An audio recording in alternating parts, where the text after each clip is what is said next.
More information that you send on your outbound documents to your particular trading partners, if it's not required and you're sending it and it causes an error, it opens you up to chargebacks. So why would you send extra information that's not being required by your trading partner?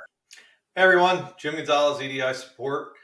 So one of the questions that we get asked is, how do we handle when a new trading partner or an existing trading partner goes about updating their guidelines and for their documents that they're dealing with?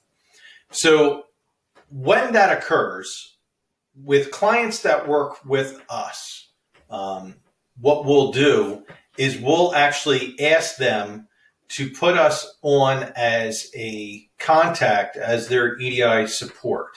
So the trading partners know they can deal with us, they can send us their information so that when they provide information to that said client, they actually send it to us.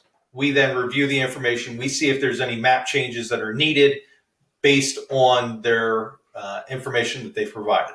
A lot of times there's qualifiers that are added, those type of things. Those really don't necessarily need any type of mapping change, typically, unless it's information that you want to have directed somewhere inside of your natural ERP system. Then, of course, we need to make sure that we adjust the mapping for that. But anytime that they get that, they'll send that to us. We'll take a review of it. We'll look through the information that's in there. We'll see if it's qualifier changes, see if it's segments and elements being added. See what generally it's affecting in those different transactions based on those updated guidelines. So those updated guidelines, usually if they're provided, we can usually review those guidelines within the first 24 hours. And then we determine if there's anything that's needed for maps to be adjusted or tweaked or changed, or, hey, they're looking for more information to be sent in this particular document. Where can we obtain that information in your current ERP system, WMS system, TMS system, any of those type of things? So that's typically what we're doing is we'll take a review of it. We'll see what they're looking for. We'll see what they're added, maybe see what they've removed. Because sometimes one of the key things that we always want to remember is placing data in. So if a purchase order is coming in, if we have a placement for that information inside of our back-end system, that ERP system, we want it to flow through.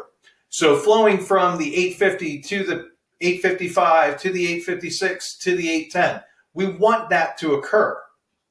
If it's data being removed on an outbound document, so like an 810 and 856, of course, we want to adjust the mapping so that it doesn't send that information any longer. So that's another tip of doing your mapping and set up your different transactions and those type of things.